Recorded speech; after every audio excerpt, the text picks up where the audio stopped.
Let's think physics educational প্ল্যাটফর্মে তোমাদের স্বাগত। আজকের কন্টেন্ট ক্লাস 10 চ্যাপ্টার নাম্বার 2 গ্যাসের আচরণের 11 নাম্বার। আজকের ক্লাসে আমরা কি জানবো? আজকের ক্লাসে আমরা শিখবো যে অ্যাভোগাড্রো প্রকল্প কি, অ্যাভোগাড্রো প্রকল্পের ব্যাখ্যা কিভাবে করতে হয়, অ্যাভোগাড্রো সূত্র কি, তার লেখচিত্র কেমন হয়, তার গাণিতিক রূপ কেমন হয়, এবং ফাইনালি অ্যাভোগাড্রো সূত্রের কিছু অঙ্ক আমরা সলভ করবো। এবার আমরা আগের ক্লাসে বা যখন আমরা মোল কনসেপ্ট পড়ছিলাম তখন কিন্তু আমি একটা কথা বলেছিলাম যে অ্যাভোগাড্রো সূত্রের সাথে কিন্তু মোল এর একদম সম্পূর্ণ একটা কিরকম বলবো ডাইরেক্ট কানেকশন আছে। অর্থাৎ মোল ব্যাপারটা তুমি যদি বুঝে যাও তাহলে অ্যাভোগাড্রো সূত্র কিন্তু আমরা সহজেই বুঝতে পারবো। আশা করি তোমরা মোল কনসেপ্ট বুঝে গেছো, না বলা যাবে না, কারণ আমরা আগের দুটো ক্লাসে কি করেছি না মোল সম্পর্কে ডিটেলসে জেনেছি যে মোল কিভাবে ক্যালকুলেশন করতে হয়, মোল ব্যাপারটা কি, তার ফর্মুলা গুলো কি কি, কোন অঙ্ক কিভাবে সলভ করব, সমস্ত কিছু জেনে গেছি আমরা। তোমরা যারা মোল কনসেপ্ট দেখোনি আগে সেই কিন্তু দেখে নাও, কারণ ওর সাথে অ্যাভোগাড্রো সূত্রের কিন্তু ডাইরেক্ট কানেকশন আছে। ঠিক আছে, তাহলে চলো শুরু করা যাক অ্যাভোগাড্রো সূত্র। তা অ্যাভোগাড্রো সূত্র জানতে গেলে আমাদের শুরু করতে হবে মোল থেকে জানা দুটো পয়েন্ট থেকে। অর্থাৎ মোল কনসেপ্ট যখন আমরা জেনেছিলাম সেখানে আমরা দুটো পয়েন্টস জেনেছিলাম। কি কি পয়েন্টস? এক নাম্বার ছিল যে এসটিপি তে অর্থাৎ স্ট্যান্ডার্ড টেম্পারেচার প্রেসারে এসটিপি তে 1 মোল যে কোনো গ্যাস এর আয়তন কত হয়? এর আয়তন হয় কত? লিখবো না, তোমরা বলবে।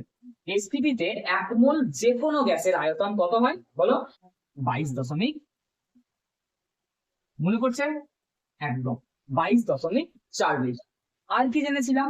আর জেনেছিলাম 1 মোল যে কোনো গ্যাসে, বলো, যে কোনো, যদি আমরা গ্যাস নিই তাহলে সেই গ্যাসের অণু সংখ্যা কত হয়? অণু সংখ্যা কত হয়? 6.022 ইন্টু 10 টু দি পাওয়ার 23। ঠিক, এই দুটো পয়েন্ট কিন্তু আমরা জেনেছিলাম, এই একটা পয়েন্ট আর এই একটা পয়েন্ট। কি না, এসটিপি তে 1 মোল যে কোনো গ্যাসের আয়তন কত? 22.4 লিটার। আর কি 1 মোল যে কোনো গ্যাসের অণু সংখ্যা কত? 6.022 10 টু দি পাওয়ার 23। এবার কি হলো, এই দুটো পয়েন্ট যখন বিজ্ঞানী অ্যাভোগাড্রো দেখলেন তখন তিনি কিন্তু পয়েন্ট দুটোকে নিয়ে একটু ভাবতে শুরু করলেন যে তাই তো, 1 মোল যে কোনো গ্যাসের আয়তন হচ্ছে 22.4 লিটার। আবার অবাক করা বিষয় যে 1 মোল যে কোনো গ্যাসের অণু সংখ্যা হচ্ছে 6.022 10 টু দি পাওয়ার 23। তিনি এই বিষয়টা নিয়ে ভাবতে শুরু করলেন। ভাবার পর বহু ক্যালকুলেশন করলেন এবং ক্যালকুলেশন করার পর ফাইনালি তিনি একটা আউটপুট দিলেন, অর্থাৎ তিনি একটা মন্তব্য করলেন, যেই মন্তব্যটা সেই সমসাময়িক বিজ্ঞানীরা মেনে নেন কিন্তু তারা নাকচ করতেও পারেন। অর্থাৎ ব্যাপারটা এরকম, তিনি যে মন্তব্যটা করেছিলেন সেই মন্তব্যটাকে তিনি প্রমাণ করতে পারলেন না, কিন্তু ক্যালকুলেশন করে দেখালেন যে না এটা কিন্তু ভুল নয়। অর্থাৎ এটাকে প্রমাণ করা যাচ্ছে না কিন্তু এটা ভুলও নয়। তার জন্য তার সেই যে মন্তব্য, সেই মন্তব্যটাকেই সেই সময়ে বিজ্ঞানীরা সূত্র হিসেবে ধরলেন না, তারা সেটাকে কি বললেন? অ্যাভোগাড্রো প্রকল্প, হাইপোথিসিস, অর্থাৎ প্রকল্প। তাহলে প্রকল্প মানে কি? প্রকল্প মানে হচ্ছে যখন বিজ্ঞানী অ্যাভোগাড্রো এই দুটো পয়েন্টকে ভালো করে দেখলেন যে 1 মোল যে কোনো গ্যাসের আয়তন 22.4 লিটার আর 1 মোল যে কোনো গ্যাসের অণু সংখ্যা 6.022 10 টু দি পাওয়ার 23। এই দুটো পয়েন্টকে দেখার পর তিনি তার কিছু চিন্তা করলেন, কিছু ক্যালকুলেশন করলেন, করার পর তিনি একটা মন্তব্য করলেন। সেই মন্তব্যটা সমসাময়িক বিজ্ঞানীরা কি করলেন? মানতে পারলেন না সরাসরি, আবার নাকচও করতে পারলেন না। কেন? কারণ অ্যাভোগাড্রো ওটাকে ক্যালকুলেশন করে দেখিয়ে দিচ্ছে যে না এটা এরকম হচ্ছে, এটা এরকম হবে। প্রমাণ করতে পারছেন না কিন্তু দেখাচ্ছেন যে এটা এরকম হবে। যখন এরকম ঘটনা ঘটলো তখন বিজ্ঞানীরা অ্যাভোগাড্রো যে মন্তব্যটা করলেন সেটাকে সূত্র বললেন, কারণ সূত্র কি, যখন সেটা প্রমাণ হবে। প্রমাণ হয়নি তখন, কিন্তু ওটাকে নাকচও করতে পারছেন না, দেখছেন হ্যাঁ এটা এরকমই হওয়ার কথা। তা সেই সময় অ্যাভোগাড্রোর সেই মন্তব্যটাকে বিজ্ঞানীরা কি বললেন? অ্যাভোগাড্রো প্রকল্প। কি বললেন? অ্যাভোগাড্রো প্রকল্প। তাহলে অ্যাভোগাড্রো প্রকল্পের মূল কি? অ্যাভোগাড্রো প্রকল্প শুরু হয়েছিল এই দুটো পয়েন্ট থেকে। কোন দুটো পয়েন্ট? 1 মোল যে কোনো গ্যাসের আয়তন হচ্ছে 22.4 লিটার আর 1 মোল যে কোনো গ্যাসের অণু সংখ্যা হচ্ছে 6.022 10 টু দি পাওয়ার 23। এই দুটো পয়েন্ট থেকে অ্যাভোগাড্রো একটা মন্তব্য করলেন, যেই মন্তব্যটাকে আমরা কি বলছি? অ্যাভোগাড্রো প্রকল্প। পরে যখন এটাকে প্রমাণ করা গেল তখনই সেই প্রকল্পটারই আমরা নাম দিয়েছি কি অ্যাভোগাড্রো সূত্র। অর্থাৎ অ্যাভোগাড্রো সূত্র এবং অ্যাভোগাড্রো প্রকল্প দুটো ডিফারেন্স কিছু না, দুটো একই জিনিস। যখন তিনি প্রথমে কোনো একটা মন্তব্য করেছিলেন তখন সেটা তিনি প্রমাণ করতে পারেননি, অর্থাৎ সেটাকে তিনি ক্যালকুলেশন করে দেখিয়েছিলেন কিন্তু প্রমাণ করতে পারেননি, তার জন্য সেটাকে প্রকল্প বলছি। আর যখন সেটা পরে আমরা প্রমাণ করতে পারলাম তখন সেটাকে আমরা কি বলছি সূত্র। তাহলে অ্যাভোগাড্রো সূত্র এবং অ্যাভোগাড্রো প্রকল্প দুটো একই জিনিস। ক্লিয়ার? ভাষাটা হয়তো একটু আলাদা কিন্তু দুটো একই ডেটাকে বা বলতে পারো একই বিষয়কে ইন্ডিকেট করছে। বোঝা গেছে ব্যাপারটা? তাহলে আমরা কি দেখবো, আমরা প্রথম অ্যাভোগাড্রোর সেই প্রথমে বলা প্রকল্পটা শিখবো কি বলেছিলেন, তারপরে জানবো যে বর্তমানে এই অ্যাভোগাড্রো প্রকল্পটাকেই একটু মডিফাই করে কিভাবে অ্যাভোগাড্রো সূত্র এসছে। ক্লিয়ার কথাটা? তাহলে অ্যাভোগাড্রো প্রকল্প কি এবং অ্যাভোগাড্রো সূত্র কি? অ্যাভোগাড্রো প্রকল্প অ্যাভোগাড্রো সূত্র দুটো একই বিষয়কে ইন্ডিকেট করছে, দুটোর মধ্যে কোনো ডিফারেন্স নেই। একটা সময় মানে যখন প্রথম দিকে অ্যাভোগাড্রো যখন মন্তব্যটা করেছিলেন তখন সেটাকে তিনি প্রমাণ করে দেখাতে পারেননি, তাই সেটা প্রকল্প। পরে যখন সেটাকে প্রমাণ করা গেল তখন সেই তার যে কি বলবো তিনি যে বিষয়টা বলেছিলেন সেটাকে একটু মডিফাই করে কি হলো অ্যাভোগাড্রো সূত্র। তাহলে অ্যাভোগাড্রো সূত্র অ্যাভোগাড্রো প্রকল্প কোনো পার্থক্য নেই, দুটো জিনিস একদমই এক জিনিস। ক্লিয়ার? বোঝা যাচ্ছে? তাহলে আমরা শুরু করবো কি দিয়ে? অ্যাভোগাড্রো প্রকল্প দিয়ে। অর্থাৎ এই দুটো পয়েন্টকে দেখে অ্যাভোগাড্রো কি মন্তব্য করেছিল একদম প্রথম, এই দুটো পয়েন্টকে দেখে বিজ্ঞানী অ্যাভোগাড্রো যে মন্তব্যটা করেছিলেন সেটা কিছুটা এরকম, যেটা বোর্ডে লেখা আছে। দেখো কি লেখা আছে, বলছে একই চাপ একই উষ্ণতায় সম আয়তন সকল গ্যাসের সমান সংবহন থাকে। কি বললেন অ্যাভোগাড্রো? ওই দুটো পয়েন্টকে ভালো করে দেখে ক্যালকুলেশন করে তারপরে তিনি একটা মন্তব্য করলেন, যেই মন্তব্যটা কি বলছি অ্যাভোগাড্রো প্রকল্প। কি প্রকল্প? অ্যাভোগাড্রো প্রকল্প কি? অ্যাভোগাড্রো কি বললেন? বললেন একই চাপ একই উষ্ণতায় সম আয়তন সকল গ্যাসে সমান সংখ্যক অণু থাকে। অর্থাৎ যদি আমি ধরো এরকম দুটো পাত্র নিয়েছি, এই একটা পাত্র আছে আর এই একটা পাত্র আছে, দুটো পাত্রে তুমি কি রেখেছো? দুটো আলাদা আলাদা গ্যাস রেখেছো, দুটো তিনটে চারটে পাঁচটা তুমি যতগুলো খুশি পাত্র নিতে পারো। ব্যাপারটা হচ্ছে এরকম, আমি যদি দুটো পাত্র নিই, ধরো এই পাত্রে আমি অক্সিজেন গ্যাস নিয়েছি, এই পাত্রে আমি হাইড্রোজেন গ্যাস নিয়েছি, ঠিক আছে? অ্যাভোগাড্রো কি বলছেন? বলছেন একই চাপ একই উষ্ণতা। অর্থাৎ যদি এই পাত্রটার চাপ এবং এই পাত্রটার চাপ সমান হয়, অর্থাৎ এই পাত্রটাকেও ধরো আমি বললাম 2 অ্যাটমসফিয়ার চাপে রেখেছি, তাহলে এই পাত্রে যে গ্যাস আছে তারও চাপ হতে হবে কত? 2 অ্যাটমসফিয়ার। তাহলে একই চাপে রাখলাম, একই উষ্ণতা, অর্থাৎ এই পাত্রটার উষ্ণতা যদি 10 ডিগ্রি সেলসিয়াস হয় তাহলে এই পাত্রটাকেও আমাকে 10 ডিগ্রি সেলসিয়াস তাপমাত্রায় রাখতে হবে। তাহলে একই চাপ একই তাপমাত্রা, একই চাপ একই তাপমাত্রায় কি হলো? সম আয়তন। তাহলে এই গ্যাসটাও আমি যত আয়তন নেব এই গ্যাসটাকেও আমাকে ততটা আয়তনই নিতে হবে। ধরো আমি নিলাম এই গ্যাসটা, ধরো আমি নিলাম 0.5 লিটার, তাহলে এই গ্যাসটা আমাকে কত নিতে হবে? 0.5 লিটার। তাহলে কি কি কন্ডিশন স্যাটিসফাই করলো? এক নাম্বার চাপ সমান হয়ে গেল, চাপটা কি দেখো এই গ্যাসেরও যা এই গ্যাসেরও তাই। 2 নাম্বার উষ্ণতা বা তাপমাত্রা সমান হয়ে গেল, এরও 10 ডিগ্রি এরও 10 ডিগ্রি। আর 3 নাম্বার আয়তন সমান হয়ে গেল, এরও 0.5 লিটার এরও 0.5 লিটার।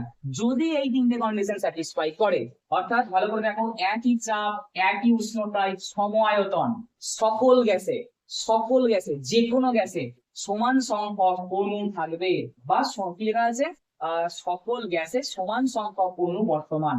অর্থাৎ যদি এই গ্যাসটার চাপ এই গ্যাসটার চাপ সমান হয়, এই গ্যাসটার উষ্ণতা এই গ্যাসটার উষ্ণতা সমান হয়, এই গ্যাসটার আয়তন এই গ্যাসটার আয়তন সমান হয়, অর্থাৎ এই তিনটেই যদি সমান হয়ে যায় তাহলে এই অক্সিজেন গ্যাসে যদি আমি দেখি n-টা অণু আছে তাহলে এই হাইড্রোজেন গ্যাসেও n-টা অণুই থাকবে।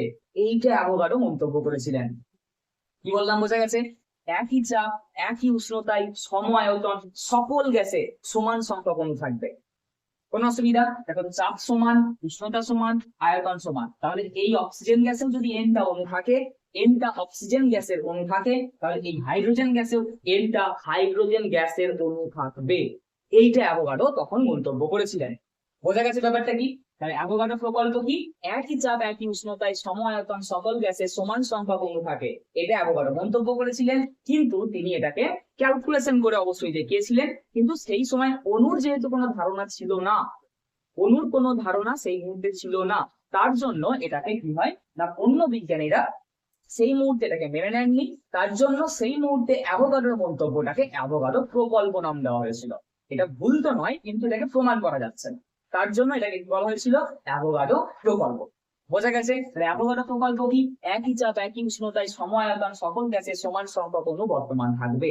অর্থাৎ যদি চাপ উষ্ণতা আয়তন সমান হয়ে যায়, তাহলে এই গ্যাসেও যতগুলো অণু থাকবে, এই গ্যাসেও ততগুলো অণু থাকবে, এবং এই একই চাপ একই তাপমাত্রা এবং একই উষ্ণতায় যে কোনো গ্যাস যদি তুমি নিয়ে নাও, সকল গ্যাসে এই এনটা করেই অণু থাকবে। এটাই অ্যাভোগাড্রো তিনি বলে গেছিলেন। বোঝা গেছে? চলো এটা মুছে দিই। এবার কি হয়, তোমাদের মাধ্যমে একটা কোয়েশ্চেন দেয় যে অ্যাভোগাড্রো প্রকল্পটি ব্যাখ্যা করো। অ্যাভোগাড্রো প্রকল্পটি ব্যাখ্যা করো। ব্যাখ্যা কিভাবে করবো? এই যে যেটা আমরা এক্সাম্পল দিয়ে বুঝলাম, এটা কি আমরা একটু ম্যাথমেটিক্যাল ওয়েতে লিখে দেবো, তাহলেই হয়ে যাবে কি অ্যাভোগাড্রো প্রকল্পের ব্যাখ্যা। বাস, আর কিছু নেই। কি করতে হবে? অ্যাভোগাড্রো প্রকল্পটাকে ব্যাখ্যা করতে হবে। তাহলে অ্যাভোগাড্রো প্রকল্পের ব্যাখ্যা দেখো কিভাবে বলছি, একবার শুধু দেখে নাও তাহলেই বুঝতে পারবে। যদি পি চাপ পি পরম উষ্ণতায়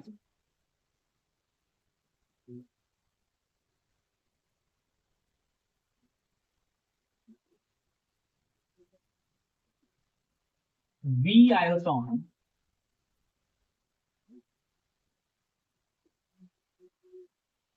অক্সিজেন গ্যাসের বি আয়তন অণু, মানে হচ্ছে অক্সিজেন গ্যাসের এনপি অক্সিজেন অণু থাকলে, আমরা ধরে নিলাম যে পি চাপ পি পরম উষ্ণতায় বি আয়তন অক্সিজেন গ্যাসে এনটা অক্সিজেন অণু আছে থাকে, তবে পি চাপ, দেখো চাপটাকে আমি ঠিক রেখেছি, একই রেখেছি, আগেও পি চাপ আছে এখনো পি চাপ আছে। পি চাপ পি পরম উষ্ণতায়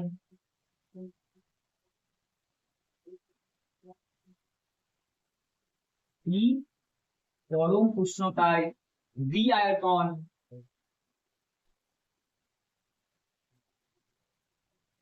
নাইট্রোজেন গ্যাস, নাইট্রোজেন গ্যাসে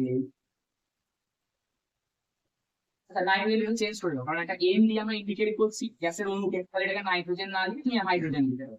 হাইড্রোজেন গ্যাসে এনপি হাইড্রোজেন অণু থাকবে, এনটি হাইড্রোজেন অণু থাকবে।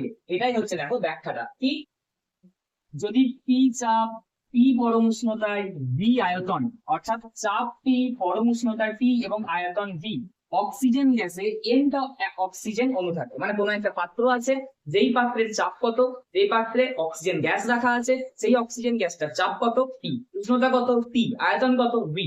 যদি ওই অক্সিজেন গ্যাসে এনটা অণু থাকে, কতগুলো এনটা অণু থাকে, তবে ওই একই চাপ, দেখো আবার কি চাপটা কত নিয়েছি, আগে কি ছিল এখনো পি চাপই আছে, তাহলে ওই একই চাপ আছে, পি পরম উষ্ণতা আগেও ছিল এখনো পি পরম উষ্ণতা আছে, আগেও আয়তন ভি ছিল এখনো আয়তন ভি আছে, তার মানে চাপ উষ্ণতা আয়তনটা যখনই সমান করে দেবো, তখন দেখবো অক্সিজেন ছাড়া যদি আমরা অন্য কোনো গ্যাসও নিই, যেমন এখানে আমরা কি নিয়েছি হাইড্রোজেন গ্যাস নিয়েছি, তাহলে ওই হাইড্রোজেন গ্যাসেও অক্সিজেনে যতগুলো অণু ছিল হাইড্রোজেনেও ততগুলোই হাইড্রোজেন অণু থাকবে। অর্থাৎ অক্সিজেনে দেখো এনটা অক্সিজেন অণু ছিল, তাহলে হাইড্রোজেনেও এনটি হাইড্রোজেন অণুই থাকবে। এটাই হচ্ছে অ্যাভোগাড্রো প্রকল্পের ব্যাখ্যা। বোঝা গেছে? কিছু আছে যেটা আমরা এক্সাম্পলে বুঝলাম, সেটা কি দেখো একটু আমরা ভাষায় লিখলাম। বোঝা গেছে? তাহলে এই গেল অ্যাভোগাড্রো প্রকল্প এবং এই গেল অ্যাভোগাড্রো প্রকল্পের ব্যাখ্যা। বোঝা গেছে? এইবার অ্যাভোগাড্রো প্রকল্প সেই সময় তো বিজ্ঞানীরা কি করলেন, এটাকে অ্যাকসেপ্ট করলেন না। তা পরবর্তীকালে যখন এটাকে প্রমাণ করা গেল, অনুর ধারণা পাওয়া গেল, মূল কনসেপ্ট জানা গেল, তখন কি হলো অ্যাভোগাড্রো প্রকল্পটাকে সবাই মেনে নিল। এবার যখনই মেনে নিলেন, তখনই অ্যাভোগাড্রোর এই মন্তব্যটাকে একটু মডিফাই করে আমরা বলে দিলাম কি অ্যাভোগাড্রো সূত্র।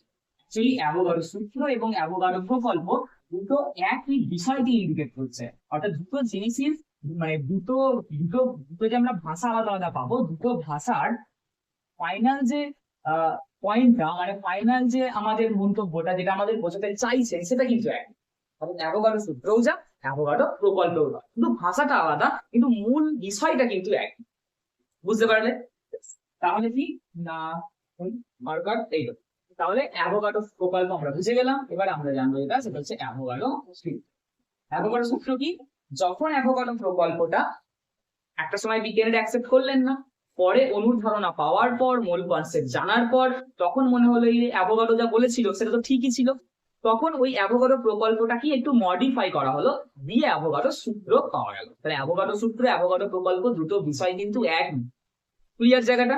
চলো, অ্যাভোগাড্রো সূত্র কি? অ্যাভোগাড্রো সূত্র হচ্ছে একই চাপ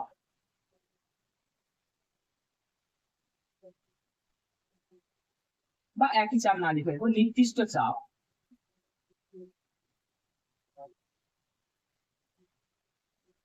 নির্দিষ্ট উষ্ণতায়,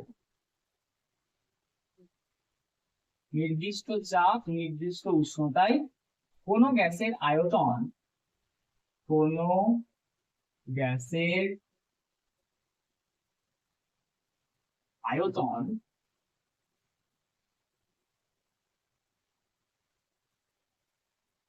নির্দিষ্ট চাপ নির্দিষ্ট উষ্ণতায় কোনো গ্যাসের আয়তন ওই গ্যাসটির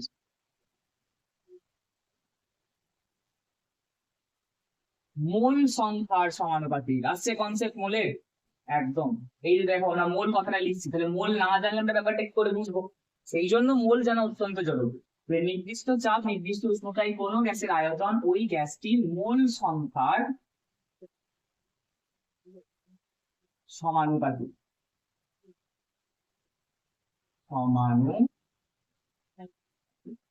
তাহলে কি না, নির্দিষ্ট চাপ অর্থাৎ চাপ এবং উষ্ণতা যদি নির্দিষ্ট হয় তাহলে কোনো গ্যাসের আয়তন তার মোল সংখ্যার সমানুপাতিক। অর্থাৎ 1 মোল নিলে তার আয়তন যা হবে, 2 মোল নিলে অর্থাৎ মোল সংখ্যা যদি বাড়িয়ে দিই তাহলে আয়তন কি হবে? বেড়ে যাবে, স্বাভাবিক। 1 মোলের আয়তন যা হবে, 2 মোলের আয়তন তার থেকে বেশি হবে, 3 মোলের আয়তন তার থেকে বেশি হবে, 4 মোলের আয়তন তার থেকে বেশি হবে। তাহলে মোল সংখ্যাকে যখন আমরা বাড়াবো তখন গ্যাসটার আয়তন কি হবে? বেড়ে যাবে। এটাই হচ্ছে অ্যাভোগাড্রো সূত্র। এটা কি? অ্যাভোগাড্রোর যে প্রকল্প, সেই প্রকল্পেরই একটা ডিফারেন্ট রূপ। বিষয়টা কিন্তু এক, কিন্তু রূপটা আলাদা, লেখাটা একটু অন্যরকম। কি? নির্দিষ্ট চাপ নির্দিষ্ট উষ্ণতায় কোনো গ্যাসের আয়তন গ্যাসটির মোল সংখ্যার সমানুপাতিক। অর্থাৎ কোনো গ্যাসের এখানে কার সাথে কার সম্পর্ক আছে? চলো, কোনো গ্যাসের কার সাথে কার সম্পর্ক আছে? আয়তনের সাথে। কার সম্পর্ক? মোলের সম্পর্ক। অর্থাৎ আয়তন এবং মোল একে অপরের সমানুপাতিক। মোল সংখ্যা বাড়লে আয়তন বাড়বে, মোল সংখ্যা কমলে আয়তন কমবে। বেশ, তাহলে অ্যাভোগাড্রো সূত্র আমরা জেনে গেলাম।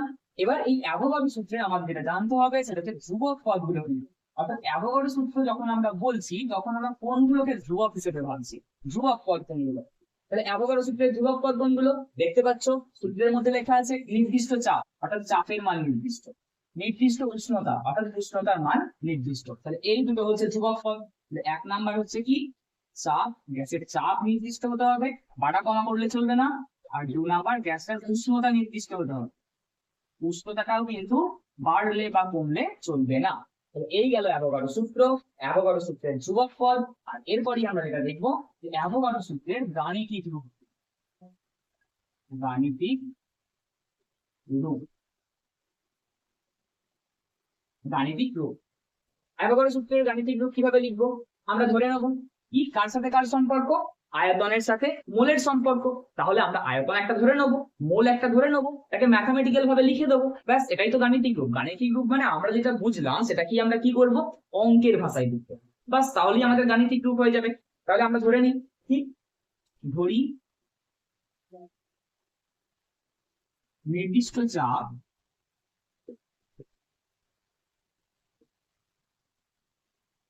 ও নির্দিষ্ট উষ্ণতায়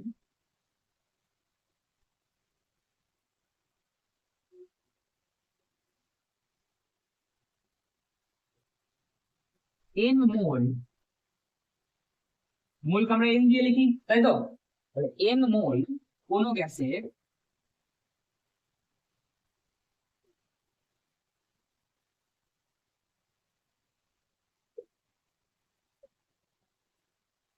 আয়তন v, এটা আমরা ধরে নিই। যে এন মোল কোন একটা গ্যাসের আয়তন কত ভি, কি ধরি নির্দিষ্ট চাপ নির্দিষ্ট উষ্ণতায় এন মোল কোন একটা গ্যাসের আয়তন কত ভি। তাহলে অতএব আমরা লিখতে পারি কি কোন গ্যাসের আয়তন ভি মোল সংখ্যার সমানুপাতিক। সমানুপাতিক মানে proportional to N, V proportional to N লিখতে পারি। দেখো ভি প্রপোর্শনাল টু এন, তাহলে এটা কাকে ইন্ডিকেট করছে? এই যে ভাষাটা যে কোন গ্যাসের আয়তন ওই গ্যাসটির মোল সংখ্যার সমানুপাতিক, তাই সমানুপাতিক বলি কি লিখলাম ভি প্রপোর্শনাল টু এন। বোঝা গেছে? এরপর আমাদের এই যে সমানুপাতিক চিহ্নটাকে তুলে সমান লিখতে হবে। সমান লিখতে গিয়ে কি করব? আমরা একটা ধ্রুবক পদ দিয়ে গুণ করব। সেই ধ্রুবক পদটা কি? আমরা কে ধরে নিই। তাহলে আমরা কি লিখতে পারি? ভি সমানুপাতিক চিহ্ন তুলে সমান করলাম, একটা ধ্রুবক পদ দিয়ে আমাদের গুণ করতে হয়, V equal to K into N. পাশে কি লিখে দেবো? এটা কি? কে হচ্ছে একটা ধ্রুবক। ধ্রুবক মানে যার নির্দিষ্ট মান আছে। তাহলে দেখো কি পাচ্ছি, V divided by n is equal to k. এটাই হচ্ছে অ্যাভোগাড্রো সূত্রের গাণিতিক রূপ। কি? যদি চাপ নির্দিষ্ট হয় এবং উষ্ণতা নির্দিষ্ট হয়, যদি চাপ নির্দিষ্ট হয় এবং উষ্ণতা নির্দিষ্ট হয়, তাহলে কোন গ্যাসের আয়তনকে তার মোল সংখ্যা দিয়ে ভাগ করলে মানটা কি হবে? নির্দিষ্ট হবে। কি বললাম? কোন গ্যাসের আয়তনকে তার মোল সংখ্যা দিয়ে ভাগ করলে মানটা কি হবে? নির্দিষ্ট হবে। কখন হবে? যদি চাপ এবং উষ্ণতা নির্দিষ্ট হয়। যদি এই দুটো কন্ডিশন স্যাটিসফাই করে, চাপ এবং উষ্ণতা যদি নির্দিষ্ট হয়, তাহলে কোন গ্যাসের আয়তনকে তার মোল সংখ্যা দিয়ে ভাগ করলে মানটা কি হবে? নির্দিষ্ট হবে। এই গেল কি অ্যাভোগাড্রো সূত্রের গাণিতিক রূপ। এইবার অ্যাভোগাড্রো সূত্র দিয়ে আমাদের তো অঙ্কও সলভ করতে হতে পারে। যখন অ্যাভোগাড্রো সূত্র দিয়ে অঙ্ক সলভ করব, তখন আমরা কিভাবে করব? তার জন্য আমরা একটা ফর্মুলা ডিরাইভ করব। কোন ফর্মুলাটা? আমরা একটা ফর্মুলা এখানে ডিরাইভ করব। কিভাবে? ধরো আমরা এখানে একটা এরকম পাত্র নিয়েছি যার মধ্যে কিছু গ্যাস আছে, এখানে আর একটা পাত্র নিয়েছি এর মধ্যেও কিছু গ্যাস আছে। এই গ্যাসটা ধরো আমি বললাম পি চাপে রাখা আছে, এই গ্যাসটাও পি চাপে রাখা আছে, অর্থাৎ দুজনারই চাপ সমান। এই গ্যাসটা পি উষ্ণতায় রাখা আছে, এই গ্যাসটাও পি উষ্ণতায় রাখা আছে, অর্থাৎ দুজনারই উষ্ণতা সমান। তার মানে আমরা গ্যাসের চাপটাকেও নির্দিষ্ট করে দিলাম, উষ্ণতাটাকেও নির্দিষ্ট করে দিলাম। দিয়ে দেখলাম এই গ্যাসটার আয়তন হচ্ছে কত? V1। এই গ্যাসটার মানে এই গ্যাসটায় কত মোল গ্যাসটা আছে? N1 মোল গ্যাস আছে। মানে এই পাত্রের মধ্যে এই দুটোকে যখন আমরা ফিক্সড করে দিলাম, ফিক্স করার পর দেখলাম যে এই পাত্রটাতে N1 মোল কোন একটা গ্যাস আছে, আর সেই N1 মোল গ্যাসটার আয়তন হচ্ছে V1। সিমিলারলি এই পাত্রটাতে যে গ্যাস আছে সেই গ্যাসটার আয়তন হচ্ছে V2 এবং মোল সংখ্যা হচ্ছে N2। অর্থাৎ এই পাত্রতে অন্য গ্যাস আছে, তাহলে নিশ্চয়ই মোল সংখ্যা সমান হবে না। এই পাত্রে যে গ্যাসটা আছে তার মোল সংখ্যা হচ্ছে N2, আর ওই N2 মোল গ্যাসের আয়তন কত? V2। এটা আমরা দেখলাম। এবার দেখো যদি চাপ এবং উষ্ণতা নির্দিষ্ট থাকে, তাহলে এই গ্যাসটার জন্য আমরা কি লিখতে পারি? অ্যাভোগাড্রো সূত্র কি বলছে? V by N equal to K, অর্থাৎ আয়তন বাই মোল সংখ্যা সমান ধ্রুবক। তাহলে এই গ্যাসটার জন্য আয়তন কত? V1, মোল সংখ্যা কত? N1, সমান কি লিখতে পারি? ধ্রুবক K। সিমিলারলি এই গ্যাসটার জন্য কি লিখতে পারি? আয়তন হচ্ছে V2, মোল সংখ্যা হচ্ছে N2 ইজ ইকুয়াল টু কি? K। তাহলে V1 বাই N1 সমান K, V2 বাই N2 সমান K। এবার দুটো ইকুয়েশনের দিকে তাকাও। এরও রাইট হ্যান্ড সাইডে কে আছে, এরও রাইট হ্যান্ড সাইডে কে আছে? দুটো ইকুয়েশনেরই রাইট হ্যান্ড সাইডটা সমান, তাহলে অবশ্যই লেফট হ্যান্ড সাইড কি হবে? সমান হবে। একদম কি হবে? সমান হবে। তাহলে আমরা কি লিখতে পারি? V1 by N1 is equal to V2 by N2। এই ফর্মুলাটা কি আমরা ডিরাইভ করব একটু ম্যাথমেটিক্যাল ওয়েতে। কি? V1 by N1 equal to V2 by N2। কেন ডিরাইভ করব? এটা ডিরাইভ করার কারণ হচ্ছে, কারণ আমাদের তো অঙ্ক সলভ করতে হবে। যদি অ্যাভোগাড্রো সূত্র থেকে মাধ্যমিকে কোনো অঙ্ক চলে আসে, তাহলে আমরা কিভাবে করবো? তখন আমাদের সূত্র জানতে হবে। তার জন্য আমরা এটাকে ডিরাইভ করবো। কি? V1 by N1 equal to V2 by N2। Clear? কিভাবে করব? এই যেভাবে লিখেছি, এই যে গল্পটা আমরা এখানে লিখেছি, যেই ছবিটা আমরা এঁকেছি, যে প্লটটা আমরা করেছি, এই প্লটটাকে একটু ভাষায় লিখে বলবো। বোঝা গেছে? চলো মুছে দিই ডান দিকটা।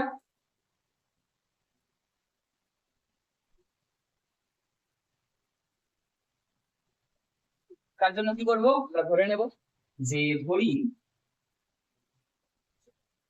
ধরি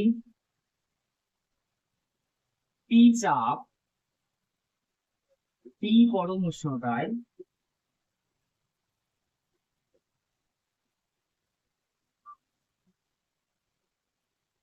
ভি আয়তন বা N1 মোল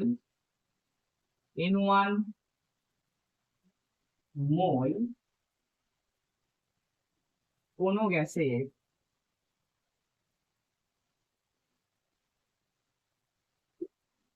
আয়তন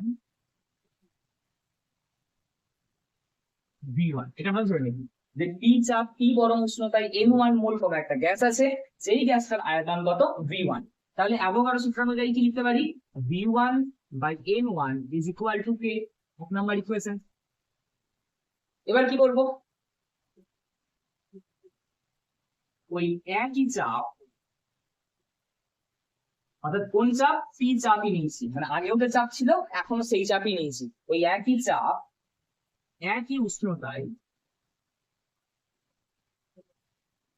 একই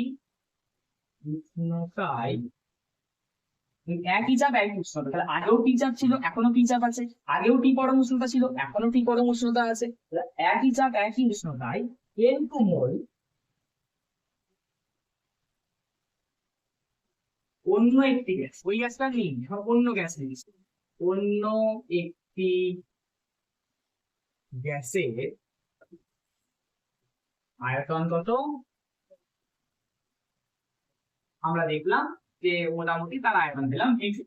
আগে কি ছিল, P চাপ P উষ্ণতায় N1 মোল কোন একটা গ্যাসের আয়তন ছিল V1, তাহলে V1 বাই N1 সমান কি করে পেলাম, অ্যাকর্ডিং টু অ্যাভোগাড্রো যে ল আছে, যে সূত্র আছে, সেই সূত্র অনুযায়ী আমরা কি পেলাম, V1 বাই N1 সমান কি। সিমিলারলি ওই একই চাপ একই উষ্ণতায় N2 মোল অন্য একটা গ্যাস নিয়েছি, যার আয়তন দেখছি আমরা V2। তাহলে যেহেতু চাপ এবং উষ্ণতা নির্দিষ্ট, তাহলে আমরা কি লিখতে পারি, V2 by N2 is equal to K লিখতে পারি। এটা হচ্ছে আমার 2 নাম্বার ইকুয়েশন। তাহলে 1 এবং 2 নাম্বার থেকে কি লিখতে পারি, 1 নাম্বার ইকুয়েশনের রাইট হ্যান্ড সাইডে কি আছে, 2 নাম্বার ইকুয়েশনের যেহেতু চাপ উষ্ণতা সমান, তার জন্য রাইট হ্যান্ড সাইডে আমরা এই পেয়েছি, তাহলে এই কে সমান, তাহলে অবশ্যই লেফট হ্যান্ড সাইড কি হবে, সমান হবে। তাহলে তোমরা কি লিখবে, আমার জায়গা নেই, এটা তোমরা দেখো। অতএব 1 এবং 2 নাম্বার সমীকরণ থেকে পাই দিয়ে লিখবে কি, V1 বাই N1 সমান V2 বাই N2, অর্থাৎ V1 বাই N1 সমান V2 বাই N2। এইটাই হচ্ছে আমার অ্যাভোগাড্রো সূত্রের গাণিতিক রূপ। এটাও গাণিতিক রূপ, কিন্তু এটাকে আমরা ইউজ করবো কখন, অঙ্ক সলভ করার জন্য। ক্লিয়ার, তোমাকে আবার দেখে নিতে দাও, দেখা যাচ্ছে কিন্তু। আচ্ছা ঠিক আছে, দেখা যাচ্ছে। তাহলে V1 বাই N1 সমান V2 বাই N2। ক্লিয়ার, এই গেল অ্যাভোগাড্রো সূত্র, অ্যাভোগাড্রো সূত্রের ধ্রুবক পদ, অ্যাভোগাড্রো সূত্রের গাণিতিক রূপ। আর অঙ্ক সলভ করার জন্য আমরা আরেকটা ফর্মুলা ডিরাইভ করলাম, V1 by N1 equal to V2 by N2। Clear, মুছে দিই, ভিডিওটা পজ করে লিখে নাও। এবার আমরা যেটা দেখবো যে অ্যাভোগাড্রো সূত্রের লিখেছি, যে অ্যাভোগাড্রো সূত্রের গ্রাফটা কেমন হয়।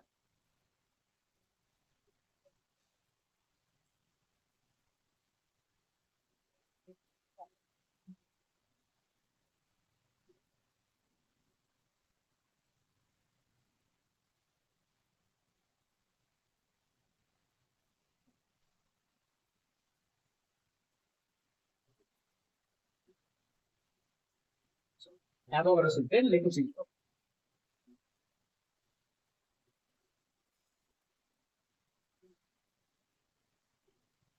তার সাথে কার লেখচিত্র, অ্যাভোগাড্রো সূত্রে আমরা যে লেখচিত্রটা পাবো সেটা অবশ্যই আয়তনের সাথে মূলের, কার সাথে কার, আমরা V ভার্সেস N, কারণ এখানে V এর সাথে N এর সম্পর্ক, V মানে আয়তন আর N মানে হচ্ছে মোল সংখ্যা, তাহলে মোল সংখ্যার সাথে আয়তনের সম্পর্ক, তাহলে V ভার্সেস N এর লেখচিত্র কেমন হবে, কি দেখলাম, আমরা দেখলাম V is proportional to N, তার মানে মোল সংখ্যা বাড়লে আয়তন বাড়বে, মোল সংখ্যা কমলে আয়তন কমবে, এটা সমানুপাতিক সম্পর্ক। সমানুপাতিক সম্পর্ক বলে এর নাম হবে কেমন, একদম মূল বিন্দু থেকে একটা সরলরেখা স্ট্রেট লাইন পাবো। কি করে বুঝবো যে এই গ্রাফটা V proportional to N K indicate করছে, তার জন্য আমরা কি করব, দুটো পয়েন্ট নিয়ে নেবো, শিখে গেছি আমরা কিভাবে করতে পারি। দুটো পয়েন্ট নিয়ে নিলাম, এই পয়েন্টে মোল বা N এর মান কত জানতে গেলে N অক্ষের উপর লম্ব টানবো, এই পয়েন্টে N এর মান জানতে গেলে N অক্ষের উপর লম্ব টানবো। কি দেখলাম, এই পয়েন্ট থেকে যখন আমরা এই পয়েন্টে যাচ্ছি, দেখো Nটা এদিকে শিফট করে যাচ্ছে, এখান থেকে এখানে চলে যাচ্ছে, মানে এদিকে শিফট করে যাচ্ছে। তার মানে n এর মান কি হচ্ছে, বৃদ্ধি পাচ্ছে। এদিকে যাওয়া মানে আমরা বৃদ্ধি পাওয়া বুঝি।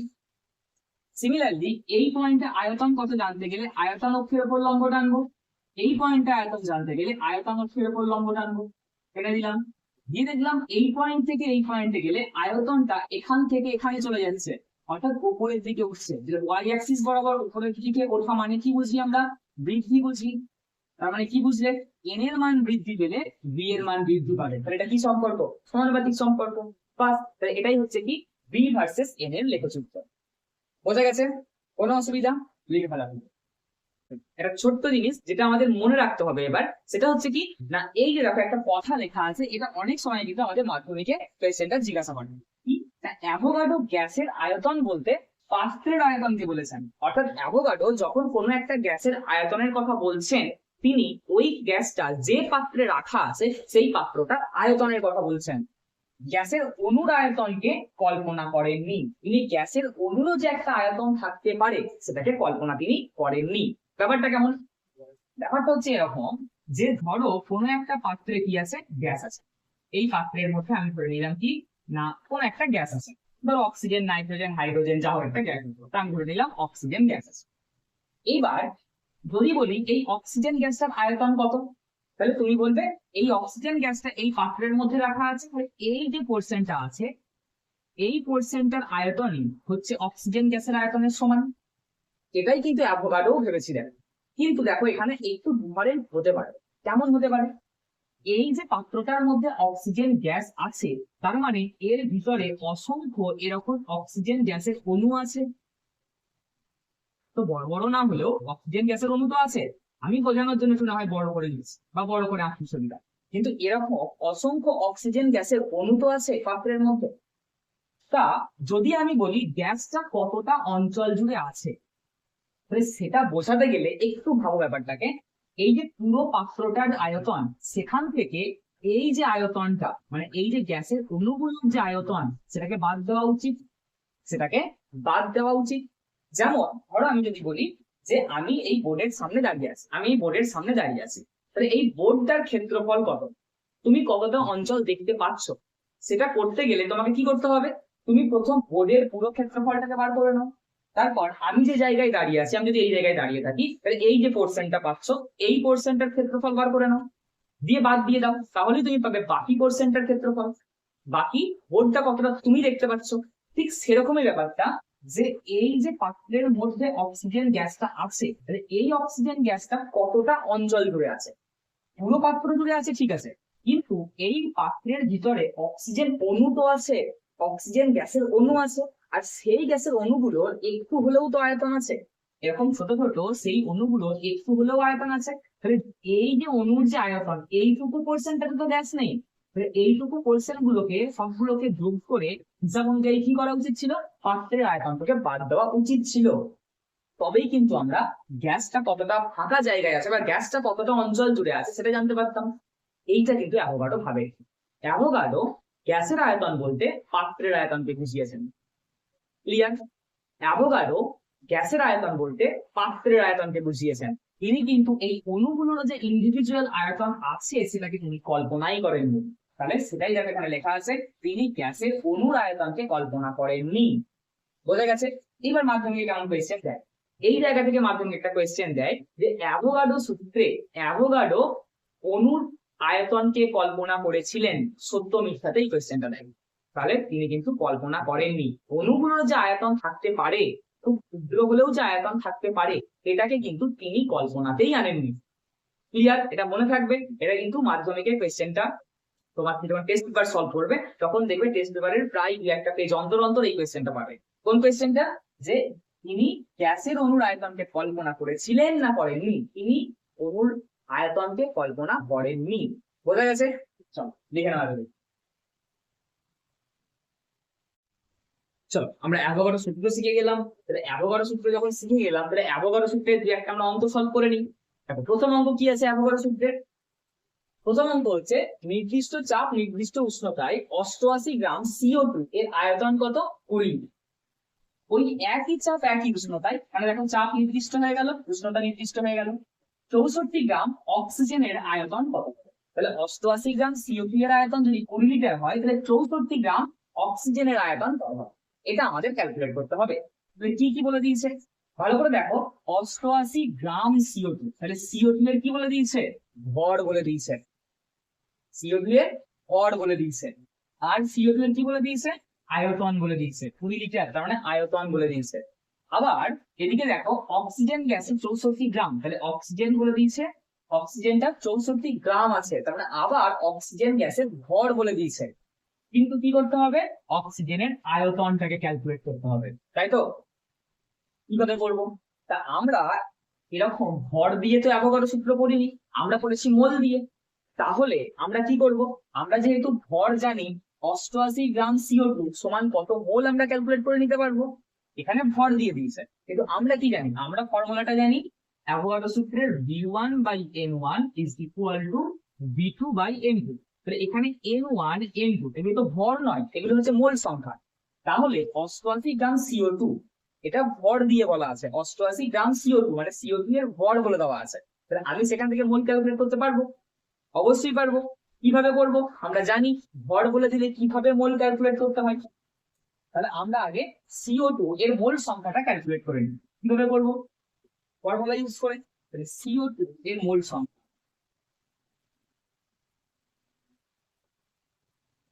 CO2 এর মোল সংখ্যা, এটাকে আমরা প্রথম ক্যালকুলেট করব। কি জানি আমরা, মোল সমান কি জানি, ফর্মুলা, ভর বলে দিলে ফর্মুলা কি ছিল, প্রথম ফর্মুলা নিশ্চয়ই মনে পড়ছে, প্রদত্ত ভর, মনে না পড়লে একবার আগে দুটো ক্লাস দেখে নাও, প্রদত্ত ভর বাই আণবিক ভর, তাই তো? তাহলে মোল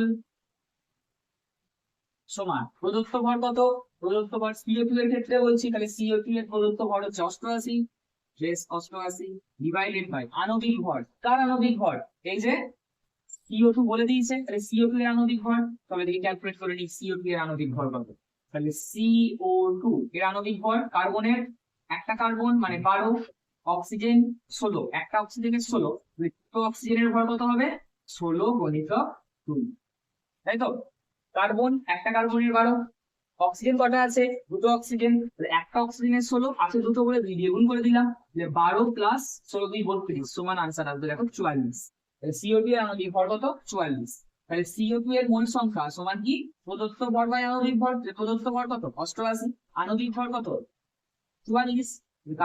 এদিক ওদিকে তুমি কাটকুট করে দাও, তাহলেই দেখো আনসার চলে আসবে কত 2। তাহলে CO2 এর মোল সংখ্যা কত, তাহলে 88 গ্রাম CO2 সমান কত মোল CO2, 2 মোল CO2 আমরা বার করে ফেললাম। সিমিলারলি আমরা অক্সিজেনের মোল সংখ্যা বার করে নিই, অক্সিজেন এর মোল সংখ্যা, এটাকে আমরা ক্যালকুলেট করে নিই। অক্সিজেনের মোল সংখ্যা ক্যালকুলেট করতে গেলে একই ফর্মুলা ইউজ করব মোল বার করার, কারণ অক্সিজেনের আমাকে কি বলে দিয়েছে, এই যে অক্সিজেনের আমাকে কি বলে দিয়েছে, ভর বলে দিয়েছে। তাহলে মোল ইজ ইকুয়াল টু প্রদত্ত ভর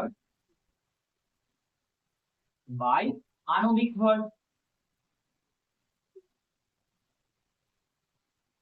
প্রদত্ত ভর কত, প্রদত্ত ভর মানে যে ভর বলে দেওয়া আছে 64 গ্রাম অক্সিজেন, তাহলে অক্সিজেনের ভর বলে দিয়েছে 64, 64 ডিভাইডেড বাই আণবিক ভর, কার আণবিক ভর, এই যে অক্সিজেন বলে দিয়েছে, তাহলে অক্সিজেনের আণবিক ভর, তাহলে অক্সিজেনের আণবিক ভর কত ক্যালকুলেট করে নি, ও 2, একটা অক্সিজেনের পারমাণবিক ভর কত 16, মনে আছে নিশ্চয়ই, দুটো অক্সিজেনের 16 ইন্টু 2 সমান হচ্ছে কত 32, বসিয়ে দিই 32, 32 দুইয়ে 64 সমান কত পাচ্ছি 2 মোল।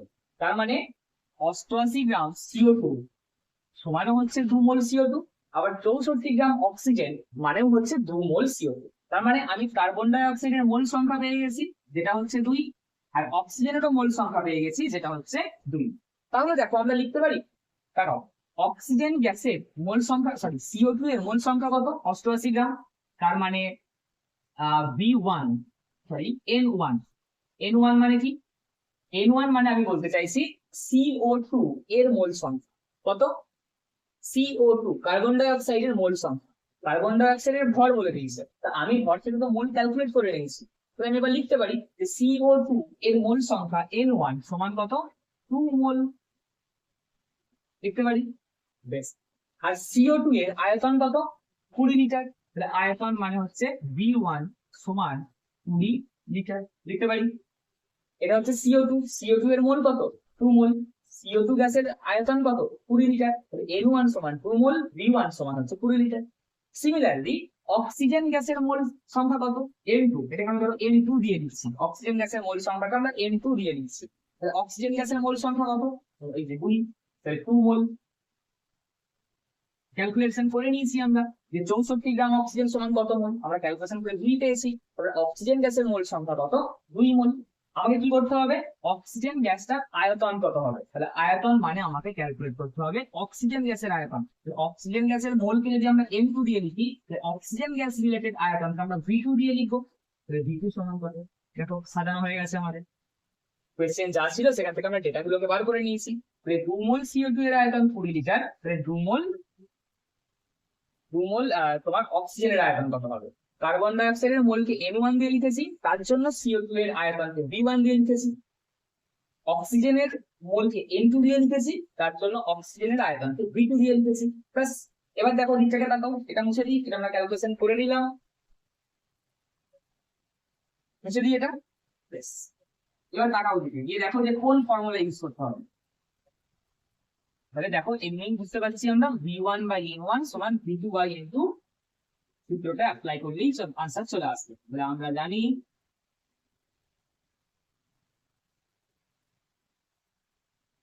কি জানি V1 by N1 is equal to V2 by N2। কার মান ক্যালকুলেট করতে হবে? এই যে V2 এর মান ক্যালকুলেট করতে হবে। তাহলে এখান থেকে আমরা লিখতে পারি কোনাকুনি গুণ, এর সাথে এর গুণ, এর সাথে এর গুণ। তাহলে V2 N1 is equal two V1 N2। তাহলে V2 ইকুয়াল টু কত? V2 ইকুয়াল টু N1 টা ওদিকে গেলে ভাগ হয়ে যাবে। তাহলে V1 into N2 divided by N1। চলো V1 এর মান কত? 2। N2 এর মান কত? N2 হচ্ছে 2 মোল। N1 এর মান কত? 2 মোল। তাহলে 2 2 ক্যান্সেল হয়ে গেল। সমান কত হলো? 2।